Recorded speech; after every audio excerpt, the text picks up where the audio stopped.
नमस्कार, मैं भूपेंद्र शर्मा आरोहण टैट में आप सभी का स्वागत करता हूं। हम कर रहे थे हमारा पेपर 2 साइंस के लिए मैराथन। कल हमने किए थे 100 मोस्ट इम्पॉर्टेंट क्वेश्चंस जो एग्ज़ाम में आने वाले हैं, जिस तरीके के एग्ज़ाम में क्वेश्चन पूछे जाते हैं। आज हम करेंगे अगले 100 क्वेश्चन इसमें, ठीक है।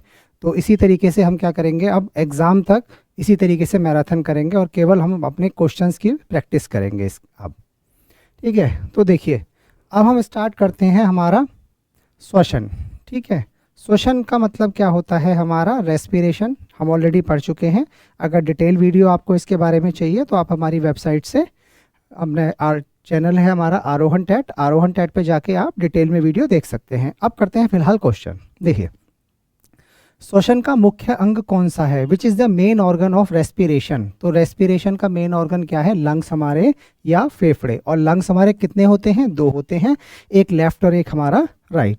श्वसन की क्रिया क्या कहलाती है। देखिए, श्वसन की क्रिया, व्हाट इज रेस्पिरेशन, क्या है, क्रिया क्या है, क्या इसमें होता क्या है। देखिए, oxidation of food to release energy. इसमें क्या होता है, जो हमारा ग्लूकोज है C6H12O6, इसके साथ ऑक्सीजन मिलेगा, CO2 बनेगी, वाटर बनेगा और प्लस हमारी क्या बनेगी, एनर्जी बनेगी। और एनर्जी हमारी किस फॉर्म में रिलीज होगी, ये ATP की फॉर्म में रिलीज होगी। इसको कहा जाता है ATP, मतलब एडिनोसिन ट्राईफॉस्फेट, ठीक है। अब अगला चलते हैं, श्वसन की इकाई क्या है। श्वसन की मतलब जो स्ट्रक्चरल यूनिट जो है, जहाँ पे गैसेस का हमारे का एक्सचेंज होता है, उसको क्या कहते हैं हम, एल्वियोलस या वायु कोष्ठक, ठीक है। ये हमारे लंग्स में बहुत सारी संख्याओं में होते हैं, लाखों की संख्या में होंगे। और इन्हीं में क्या होता है, ऐसी बलून लाइक स्ट्रक्चर्स होती हैं इस तरीके की ये। तो यहीं से क्या होता है, ऑक्सीजन, और यहाँ होगी ऑक्सीजन, ऑक्सीजन को एब्जॉर्व करेंगे और CO2 को दोबारा से ये हमारे एल्वियोलाई में छोड़ देंगे, ताकि हम जब सांस छोड़ेंगे तो CO2 हमारी बाहर चली जाए। मानव शरीर में फेफड़ों की संख्या कितनी होती है, 2 होते हैं, ऑलरेडी हमने बताया जाता है।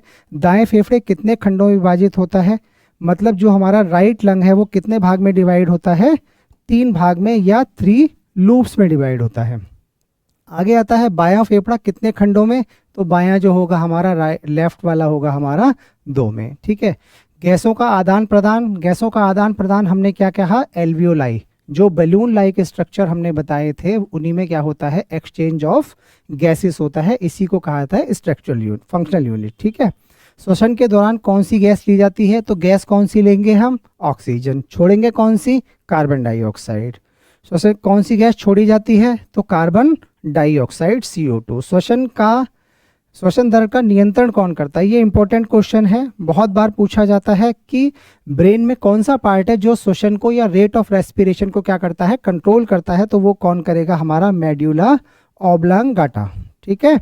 मेडुला ऑब्लांगाटा क्या करेगा, हमारा श्वसन की दर को या रेस्पिरेशन की दर को क्या करेगा, कंट्रोल करेगा।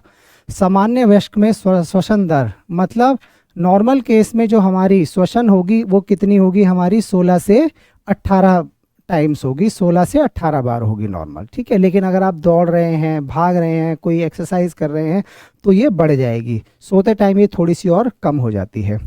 श्वसन नली को क्या कहते हैं, विंड पाइप को कहते हैं हमारा ट्रैकिया, ठीक है। श्वसन नली को खुला रखने वाली संरचना क्या कहलाती है, उसको कहते हैं कार्टिलेजस रिंग।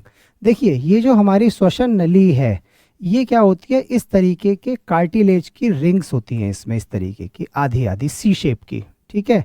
तो ये क्या करती हैं कि जब इसके अंदर एयर होगी, जब तो ये फूली रहेगी, अगर इसमें से पूरी एयर निकलेगी तो क्या करेगी, ये सिकुड़ सकती है, चिपक सकती है आपस में। तो ये सिकुड़े ना, इसलिए इसकी किसकी बनी होती है, कार्टिलेज की बनी होती है, ताकि इसकी जो शेप है वो फूली हुई रहे। एक तो ये किसकी बनी होती है, हमारी कार्टिलेज की बनी होती है।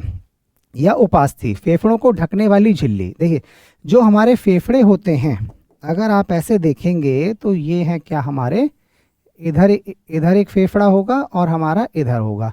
तो इनके ऊपर क्या होती है, एक लेयर होती है जिसको हम क्या कहते हैं, प्लूरा, ठीक है। और इस प्लूरा के अंदर एक फ्लूइड भरा होता है जिसको कहते हैं प्लूरल फ्लूइड। तो ये प्लूरल फ्लूइड, और ये क्या करती है, ये लेयर जो करती है इसको बचा के रखने का काम करती है, ताकि कोई लंग्स को हमारे को शॉक या झटका वगैरह ना लगे।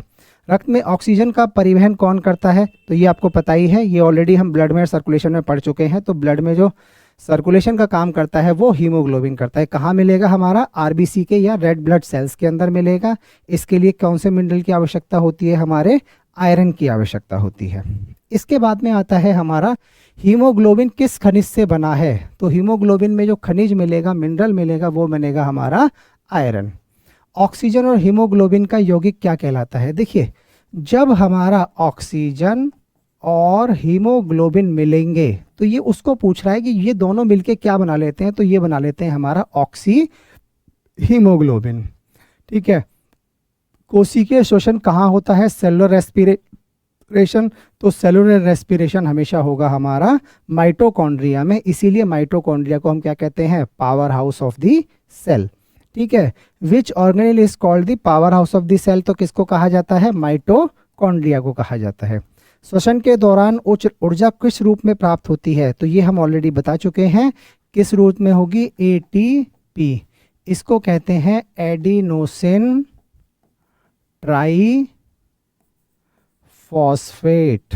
ठीक है।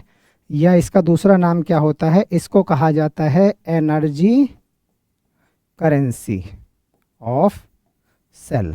एनर्जी करेंसी क्या होती है? सेल की हमारी एटीपी होती है। तो एटीपी में जो कितनी एनर्जी हमें ग्लूकोज से मिली, हम उसको किस में नापेंगे? हमारे एटीपी में नापेंगे। आगे आता है एटीपी का पूर्ण नाम एडिनोसिन ट्राई फॉस्फेट। ठीक है। वक्ष गुहा और उदर गुहा को अलग करने वाली पेशी कौन सी है? Which thoracic cavity and abdominal cavity. तो इसको जो अलग करता है वो हमारा डायफ्राम करता है। जो डायफ्राम है, इसके ऊपर और इसके नीचे वाला, ये डायफ्राम है। तो ये क्या होती है? हमारी हड्डियां होती हैं। ठीक है। श्वास लेने की प्रक्रिया को क्या कहते हैं? इंस्पायरेशन। ठीक है, मतलब इनहेलेशन या इंस्पायरेशन। सांस छोड़ना एक्सपायरेशन। ठीक है, मतलब छोड़ना। सामान्य श्वसन में डायफ्राम की क्या भूमिका होती है? देखिए, जब भी हमारा वो होगा श्वसन, तो उसमें डायफ्राम क्या होता है? हमारा कॉन्ट्रैक्ट होगा। ठीक है, कॉन्ट्रैक्ट ड्यूरिंग इनहेलेशन, और एक्सेलेशन के टाइम पे क्या होगा? ये रिलैक्स होगा। इसके बाद में आता है ऑक्सीजन का प्रतिशत वायुमंडल में कितना है? 21%। कार्बन डाइऑक्साइड का प्रतिशत कितना है? 0.04%। नाक का मुख्य कार्य, देखिए नाक का जो काम है वो क्या है? हमारी एयर को अंदर लेके जाना। ठीक है, ताकि विंड पाइप तक एयर पहुंचे। तो एयर का हमारा इसमें क्या है? हमारे बाल वगैरह मिलते हैं, है ना, तो एयर को फिल्टर करने का भी काम करेगी, मॉइस्ट करने का काम करेगी। और म्यूकस मिलता है। म्यूकस क्या करेगा? जो कोई अगर कोई डस्ट पार्टिकल वगैरह कुछ भी जा रहे हैं तो वो म्यूकस में ही चिपक जाएंगे, हमारे अंदर नहीं जाएंगे। ठीक है, तो एयर को फिल्टर करेगी, वार्म करेगी मतलब गर्म करेगी, और उसको मॉइस्ट करेगी, मॉइस्चर प्रदान करेगी। ठीक है। स्वर यंत्र को क्या कहते हैं? लेरिनेक्स। कहाँ मिलेगा? हमारा गले में मिलता है। श्वसन तंत्र का सबसे छोटा भाग कौन सा है? तो श्वसन तंत्र का सबसे छोटा भाग या फंक्शनल यूनिट जिसको हम कहते हैं एल्वियोलाई, ये बहुत बड़ी संख्या में होती हैं, हजारों लाखों की संख्या में होती हैं। मनुष्य के फेफड़ों की कुल क्षमता लगभग कितनी होती है? तो मनुष्य के फेफड़ों की क्षमता लगभग कितनी होती है? 6 लीटर या 6 लीटर ऑफ एयर को क्या कर सकते हैं? ये स्टोर कर सकते हैं। कृत्रिम श्वसन का उपकरण, कृत्रिम श्वसन आर्टिफिशियल, तो वेंटिलेटर। जब आदमी अपने हिसाब से सांस नहीं ले पाता है, वो अक्षम है सांस लेने में, तो उसको क्या लगता है? वेंटिलेटर। वेंटिलेटर क्या करता है? एक तरीके से जो लंग्स हैं उसका जो काम है वो कौन कर रहा है? ये मशीन कर रही है, या हमारा वेंटिलेटर कर रहा है। ठीक है। धूम्रपान में कौन सा अंग प्रभावित होता है? तो ऑफकोर्स लंग्स ही होंगे। ठीक है, धूम्रपान में कौन प्रभावित होंगे? हमारे लंग्स होंगे। तो हमें लंग्स का क्या रखना है? ध्यान रखना है, धूम्रपान बिल्कुल भी नहीं करना है। इसके बाद में आता है तपेदिक किस, ट्यूबरक्लोसिस। ठीक है, ट्यूबरक्लोसिस किससे फैलता है? माइकोबैक्टीरियम ट्यूबरक्लोसिस से। ठीक है, माइकोबैक्टीरियम ट्यूबरक्लो, ये क्या करता है? इसको फैलाने का काम करता है। और दूसरा ये किसको प्रभावित करेगा? ये लंग्स को प्रभावित करता है। इसमें क्या होता क्या है कि पेशेंट को लगातार बुखार आएगा, खांसी रहेगी, कफ के साथ में ब्लड आएगा, उसका वजन घटना शुरू हो जाएगा। तो ये सब क्या है? हमारे ट्यूबरक्लोसिस के क्या हैं? सिम्टम्स हैं। ठीक, तपेदिक किस जीवाणु से होता है? तो माइकोबैक्टीरियम ट्यूबरक्लोसिस के कारण होता है। अगला आता है हमारा फेफड़ों में गैसों का आदान प्रदान किस प्रक्रिया से होता है? तो फेफड़ों में क्या होता है? डिफ्यूज़न। डिफ्यूज़न का मतलब क्या होता है? देखिए, यहाँ है ऑक्सीजन, इसके पास में ये है CO2। अब ये क्या करेगा? ब्लड से क्या करेगा? CO2 बाहर चली जाएगी और O2 हमारी कहाँ चली जाएगी? हमारी ब्लड में चली जाएगी। तो ज़्यादा कंसंट्रेशन से कम की तरफ जब ये चलेगी तो उसी प्रोसेस को हम क्या कहते हैं, हमारे को डिफ्यूजन कहते हैं। लाल रक्त कणिकाओं का मुख्य कार्य क्या है? लाल रक्त कणिकाओं का मुख्य कार्य आपको पता ही है कि ऑक्सीजन जो है हमारे ब्लड में, उसको पूरी बॉडी में सर्कुलेट करने का काम कौन करेगा? यही रेड ब्लड सेल करेंगे, आरबीसी करेंगी। उसके अंदर क्या मिलेगा? हमारा हीमोग्लोबिन मिलेगा, ठीक है, जो पिगमेंट होता है एक। लाल रक्त कणिकाएं कहाँ बनती हैं? तो कहाँ बनेंगी? हमारी बोन मैरो में बनेंगी। उसके बाद में आता है कार्बन मोनोऑक्साइड हीमोग्लोबिन। देखिए, आपने पिछली अभी स्लाइड में देखा था कि ऑक्सीजन और हीमोग्लोबिन जब मिलेंगी तो वो मिलेंगे ऑक्सी हीमोग्लोबिन, लेकिन जब ये कार्बन मोनोऑक्साइड के साथ में मिलेंगी तो ये बनाएगी कार्बोक्सी हीमोग्लोबिन। और कार्बोक्सी हीमोग्लोबिन क्या होता है? एक परमानेंट कंपाउंड होता है, जैसे ये कार्बन मोनोऑक्साइड और ये हीमोग्लोबिन। तो ये क्या करेगी? इसके साथ एक बार अगर जुड़ गई तो फिर ये अलग नहीं होगी। तो धीरे धीरे कार्बन मोनोऑक्साइड अगर कहीं पे है तो ये धीरे धीरे आपकी हीमोग्लोबिन को क्या करेगी? पूरी को पकड़ लेगी, पूरी हीमोग्लोबिन के साथ में जुड़ जाएगी। अब ऑक्सीजन ले जाने वाला जो है वो खत्म हो गए। भाई हीमोग्लोबिन को ऑक्सीजन ले जानी थी, हीमोग्लोबिन अब ऑक्सीजन ले जा नहीं पाएगा, तो जब नहीं ले जा पाएगा तो अब क्या होगा? आदमी की पहले बेहोश होगा और उसकी मृत्यु भी हो सकती है अगर प्रॉपरली उसका ट्रीटमेंट नहीं किया गया, क्योंकि ये बहुत खतरनाक कंडीशन है हमारी। आगे आता है हमारा कार्बन मोनोऑक्साइड विषैली क्यों है? क्योंकि it block the oxygen transport, क्योंकि ऑक्सीजन के लिए ट्रांसपोर्ट करने की जगह ही नहीं छोड़ती है। एनारोबिक रेस्पिरेशन, देखिए एनारोबिक रेस्पिरेशन नहीं ली जाती। देखिए एनारोबिक रेस्पिरेशन में क्या होता है? एब्सेंट होती है हमारी ऑक्सीजन, तो ऑक्सीजन इसमें नहीं ली जाती। अगर एरोबिक रेस्पिरेशन, ईस्ट में एनारोबिक श्वसन में क्या बनता है? ईस्ट जो होता है हमारा, ठीक है, उसके अंदर क्या बनेगा? अल्कोहल और कार्बन डाइऑक्साइड बनेगी और प्लस हमारी एनर्जी बनेगी, ठीक है। अगला क्वेश्चन है मांसपेशियों में एनारोबिक रेस्पिरेशन में क्या बनता है? मांसपेशियां क्या होती है? जब हमारी बॉडी को आप ज़्यादा दौड़ लगा रहे हैं, मेहनत कर रहे हैं, तो क्या होता है? मसल्स को पूरी ऑक्सीजन नहीं मिल पाती। जब पूरी ऑक्सीजन नहीं मिलेगी तो क्या होगा? मसल्स में क्या बनेगा? लैक्टिक एसिड बनेगा, और यही लैक्टिक एसिड मसल्स में थकान पैदा करेगा, दर्द पैदा करेगा, उनमें मतलब स्ट्रेन जैसा, खिंचाव जैसा पैदा कर देगा। श्वसन का रासायनिक समीकरण किससे संबंधित है? तो किससे है? Cellular respiration. श्वसन होता कहाँ है हमारा? सेल लेवल पे होगा। रक्त का लाल रंग किसके कारण होता है? तो रक्त का लाल रंग होगा हमारा किसके कारण? हीमोग्लोबिन के कारण, ठीक है। फेफड़ों में वायु कोष्ठक की संख्या, देखिए ये मैंने बताया था आपको कि एल्वियोलाई जो हमारे होते हैं दोनों फेफड़ों में लगभग कितने होते हैं? 300 मिलियंस होते हैं, ठीक है, तो बहुत ज़्यादा संख्या में होते हैं। श्वसन के लिए आवश्यक गैस कौन सी है? तो कौन सी है? ऑक्सीजन। श्वसन की खोज से संबंधित प्रसिद्ध वैज्ञानिक जोसेफ प्रेस्टले। जोसेफ प्रेस्टले एक वैज्ञानिक हैं जिन्होंने क्या करी? श्वसन की खोज करी कि श्वसन क्या है और कैसे होता है। What is the study of lung? इसको कहते हैं पल्मोनोलॉजी, ठीक है। और जो इसके डॉक्टर्स होते हैं उनको कहते हैं पल्मोनोलॉजिस्ट, ठीक है। पल्मोनरी अगर कहीं भी है तो इसका मतलब क्या है? हमारा लंग्स है, ठीक है। तो पल्मोनोलॉजी क्या है? हमारी स्टडी ऑफ लंग्स, ठीक है। श्वसन और दहन में मुख्य समानता क्या है? देखिए दोनों में ही क्या होता है? जब हम श्वसन करते हैं तो ऑक्सीजन और हमें एनर्जी मिल रही है किस फॉर्म में? एटीपी की फॉर्म में। लेकिन जब दहन होता है, किसी चीज़ को जलाते हो, तो हमें हीट और लाइट की फॉर्म में क्या मिलेगी? एनर्जी मिलेगी। तो दोनों में ये क्या है? हमारी एक तरीके की समानता है। इसके बाद में आता है एक्सक्रीशन। एक्सक्रीशन क्या होता है? देखिए जो हमारी बॉडी में वेस्ट मटेरियल बनेगा, ठीक है, प्रोटीन का डाइजेशन होगा। प्रोटीन में क्या मिलता है? कार्बन, हाइड्रोजन, ऑक्सीजन और नाइट्रोजन। तो नाइट्रोजीनियस वेस्ट जितने भी होंगे वो हमारे ब्लड में मिक्स हो जाएंगे। ब्लड से उसको सेपरेट करने का काम क्या है? वही हमारा एक्सक्रीशन है। उसको कौन करेगा? हमारा किडनी करेंगी, ठीक है। किडनी के अंदर एक यूनिट मिलती है जिसको हम कहते हैं नेफ्रॉन, जो हमारी ब्लड को फिल्टर करने का काम करती है। एक किडनी में बहुत सारे नेफ्रॉन पाए जाते हैं, ठीक है। तो दो होंगी हमारी किडनी, यूरेटर, यूरिनरी ब्लैडर और यूरेथ्रा। और उसमें क्या होगा? किडनी में क्या मिलेंगे? हमारे नेफ्रॉन मिलेंगे, ठीक है। तो एक्सक्रीशन, शरीर से अपशिष्ट पदार्थों को बाहर निकालना, क्या कहलाता है? हमारा एक्सक्रीशन कहलाता है। अब इसका क्वेश्चन देखते हैं, ठीक है। मानव शरीर का मुख्य उत्सर्जी अंग तो कौन सा है? हमारा किडनी है। किडनी के द्वारा जो वेस्ट मटेरियल है वो शरीर से बाहर निकलेगा। मानव शरीर में कितनी किडनी होती हैं? 2 शेप होती हैं। कैसी किडनी कैसी होती है? 2 किडनी होंगी और इनकी जो स्ट्रक्चर होगा बीन शेप होगी, ठीक है। जैसे हमारा राजमा होता है, राजमा जैसी शेप होती है। इस तरीके की शेप मिलेगी इनकी, ठीक है। ये 2 किडनी होती हैं हमारी, ठीक है। ये यूरेटर हो गए, ये यूरेटर हमारे यूरिनरी ब्लैडर से जुड़ेंगे और ये हमारा इस तरीके से, ठीक है। अब आता है वृक्क का आकार किसके समान होता है, तो बीन शेप होता है, ठीक है। जो हमारी किडनी होती है या वृक्क होती है उसका आकार कैसा होगा, हमारा बीन शेप होगा।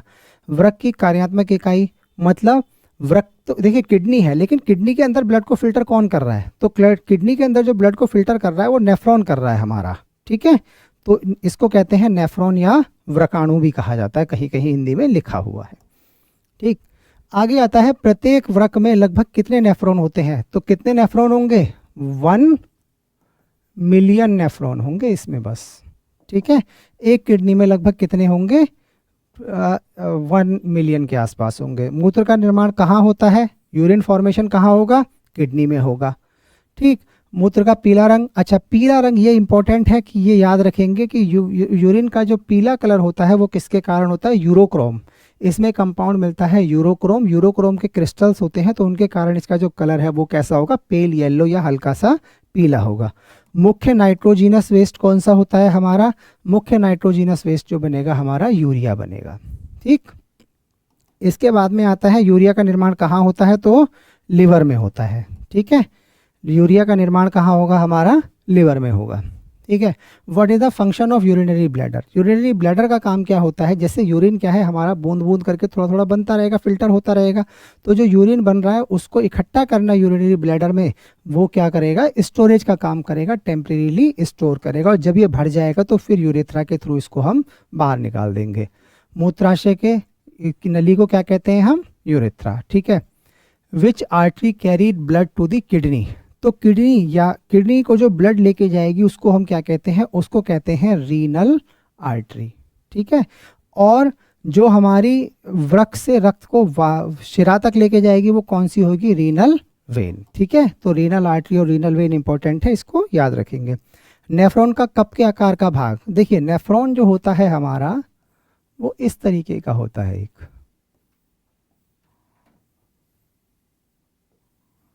है ना। तो यहाँ से ब्लड वेसल्स अंदर जाती है, यहाँ से निकलेंगी, तो ये जो कप वाला आकार है इसको कहा जाता है बोमेन कैप्सूल, ठीक है। बोमेन कैप्सूल कहा जाता है इसको। आगे आता है हमारा बोमेन कैप्सूल के अंदर कोशिकाओं का गुच्छा, ठीक है। तो ये जो हमने बोमेन कैप्सूल बनाया था इसके अंदर यहाँ पे एक अच्छा मिलता है जिसको हम क्या कहते हैं, ग्लोमेरुलस, ठीक है। क्या नाम है इसका, ग्लोमेरुलस। रक्त का निस्यंदन या फिल्ट्रेशन कहाँ होता है, तो कहाँ होता है, ग्लोमेरुलस में। ग्लोमेरुलस में हाई प्रेशर के साथ में क्या होगा, ब्लड एंटर करता है, तो यहीं से फिल्ट्रेशन क्या होता है, होगा। लेकिन धीरे धीरे हम क्या करेंगे, जो हमारे यूजफुल सब्सटेंस हैं, जो हमारे काम के हैं, उसको हम क्या करते हैं, वापस एब्जॉर्ब कर लेते हैं। मूत्र निर्माण का पहला चरण क्या है, तो इसका पहला चरण है अल्ट्रा फिल्ट्रेशन, जो किस में होगा, हमारे बोमेन कैप्सूल में होगा। दूसरा चरण क्या है, रीअब्जॉर्प्शन। रीअब्जॉर्प्शन किसका, देखिए इसके साथ में जब हमारा फिल्ट्रेशन होगा बोमेन कैप्सूल में तो कुछ यूज़फुल हमारे विटामिन्स, मिनरल्स, इसके अलावा वाटर, वो बहुत सारा हमारा क्या होगा, वो बाहर निकल जाएगा। तो उसको दोबारा रीअब्जॉर्प्शन करना क्या है, इसका सेकंड प्रोसेस है, ठीक। तीसरा चरण क्या है, ट्यूबुलर सीक्रेशन, ठीक है। तो जो रीनल ट्यूब्यूल्स हैं हमारे, उनसे क्या करना, सीक्रेट कर देना। इसके बाद में आता है मानव प्रतिदिन लगभग कितना मूत्र त्याग करता है, 1 से 1.5 लीटर, 1 to 1.5 लीटर। लेकिन बनता कितना है, ठीक है। मूत्र में जल की मात्रा कितनी होती है, लगभग 95%। शरीर में जल संतुलन कौन बनाए रखता है, तो जल संतुलन को बनाने का काम कौन करेगा, किडनी करेगी। अगर बॉडी में पानी की मात्रा ज़्यादा है तो यूरिन में पानी ज़्यादा होगा, और अगर कम होगा तो यूरिन से क्या करेंगे कि पानी को क्या कर लेंगे, ये एब्जॉर्ब कर लेंगे। कृत्रिम वृक्क को क्या कहते हैं, डायलाइसिस। डायलाइजर जो मशीन होती है जिसके अंदर डायलाइसिस होता है, और डायलाइसिस जो होता है वो एक प्रोसेस होता है। उसमें क्या होता है, ब्लड को निकालेंगे एक बॉडी से और उस मशीन के थ्रू करेंगे, तो वो क्या करेगी, किडनी की तरह काम करेगी, उसको फिल्टर करने का काम करेगी। वो फिल्टर करेगी और दोबारा से ब्लड को हम क्या करेंगे, बॉडी में चढ़ा देंगे। तो प्रोसेस होता है डायलाइसिस और मशीन होती है डायलाइजर, ठीक है। रक्त शुद्ध करने की कृत्रिम प्रक्रिया को क्या कहते हैं हम? डायलिसिस। ठीक है,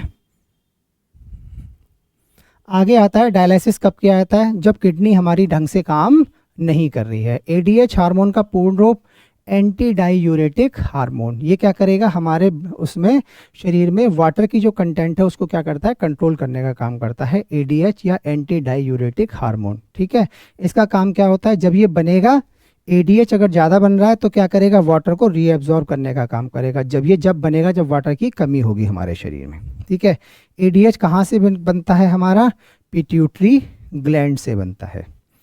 उत्सर्जन तंत्र का अध्ययन क्या कहलाता है? देखिए, जो हम इसकी स्टडी करते हैं उसको क्या कहते हैं हम? नेफ्रोलॉजी। ठीक है, आगे आता है शरीर से अतिरिक्त लवण बाहर कौन निकालता है?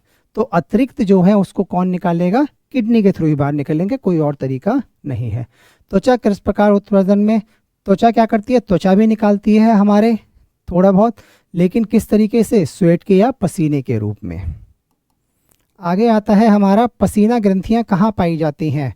Where are sweat glands are present. कहाँ मिलेंगी? हमारी स्किन में मिलेंगी। पसीने में मुख्यतः क्या होता है? वाटर होगा और सॉल्ट होगा। ठीक, फेफड़ों में कौन सा अपशिष्ट पदार्थ? तो फेफड़ों से मिलेगा हमारा कार्बन डाइऑक्साइड। ठीक है, उसके बाद में अमोनिया सबसे अधिक विषैला नाइट्रोजिनस सबस्ट्रेट है। ठीक है, इसमें क्या हो गया? अमोनिया यहाँ पे ऐड हो गया, यहाँ पे ऐड नहीं होगा। सबसे अधिक विषैला नाइट्रोजिनस वेस्ट कौन सा है? हमारा अमोनिया। ठीक है, मानव किस प्रकार का उत्सर्जी जीव है? यूरियोटॉलिक, क्योंकि ये क्या करता है? यूरिया क्या करता है? हमारा एक्सक्रीशन करता है वेस्ट मटेरियल के रूप में। पक्षी किस प्रकार के हैं? यूरिकोटैलिक, तो ये किसका करेंगे? यूरिक एसिड का करेंगे हमारा। इसके बाद में आता है which nitrogenous waste is excreted by fishes. तो फिश में क्या होगा? अमोनिया। अमोनिया क्या होता है? सबसे ज़्यादा टॉक्सिक है, तुरंत बॉडी से बाहर निकलना चाहिए। इसके लिए ज़्यादा पानी की जरूरत होती है। सबसे ज़्यादा पानी किसके पास में? Aquatic animals. तो एक्वेटिक एनिमल ज़्यादातर क्या करते हैं? अमोनिया की फॉर्म में, या अमोनोटैलिक इनको कहा जाता है। वृक्क की बाहरी परत क्या कहलाती है हमारा? इसको हम कहते हैं हमारा कॉर्टेक्स। ठीक है, अब वृक्क की भीतरी परत क्या कहलाती है? जिसको हम मेडुला कहते हैं। यूरेटर क्या होते हैं?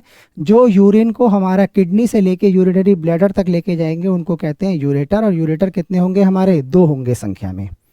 ठीक है, कितने होते हैं? 2 होते हैं। ठीक है, सामान्य पीएच कितना होता है? लगभग 6 के आसपास होता है नॉर्मल पीएच। ठीक है, वृक्क प्रतिदिन लगभग कितना रक्त छानते हैं? तो ये लगभग छानते हैं 180 लीटर। लेकिन 180 लीटर में हमने यूरिन देखा कितना बना? केवल 1 से 1.5 लीटर। तो इसका मतलब ज़्यादातर यूरिन को ये क्या कर लेते हैं? री एब्जॉर्ब कर लेते हैं। गुर्दे की पथरी किसके जमाव से बनती है? तो देखिए, गुर्दे में जो पथरी बनेगी वो किससे बनेगी? हमारी कैल्शियम ऑक्जेलेट। 90% जो आपकी पथरी बनेंगी किडनी में वो किसकी वजह से बनेंगी? हमारी कैल्शियम ऑक्जेलेट की बनेंगी। मानव शरीर का सबसे महत्वपूर्ण उत्सर्जी पदार्थ कौन सा है? यूरिया। ठीक है, शरीर में अतिरिक्त जल कौन नियंत्रित करता है? शरीर में अतिरिक्त जल जो है वो कौन नियंत्रित करेगा? हमारा किडनी करेगी। ठीक है, मूत्र निर्माण की प्रक्रिया को क्या कहते हैं? यूरिनोजेनेसिस। ठीक है, ये क्या है? हमारी यूरिनोजेनेसिस। मानव उत्सर्जी तंत्र का प्रमुख कार्य क्या है? तो प्रमुख कार्य क्या है? Removal of metabolic waste and maintenance of homeostasis. Homeostasis का मतलब होता है कि वाटर और मिनरल्स वगैरह की जो कंसंट्रेशन है उसको हम क्या करेंगे? कंट्रोल करने का। तो ये थे हमारे इसके UPTET marathon paper science paper 2 के लिए 100 टॉप मोस्ट क्वेश्चंस। ठीक है, मोस्ट इंपॉर्टेंट क्वेश्चंस हैं, तो इनकी आप प्रैक्टिस करिए। कल हम अगले 100 क्वेश्चंस की प्रैक्टिस करेंगे। हमारा चैनल है आरोहण टैट। आरोहण टैट को आप लाइक करें, शेयर करें और सब्सक्राइब करें, और ताकि हमें इसके लिए मोटिवेशन मिलता रहे। थैंक यू, धन्यवाद।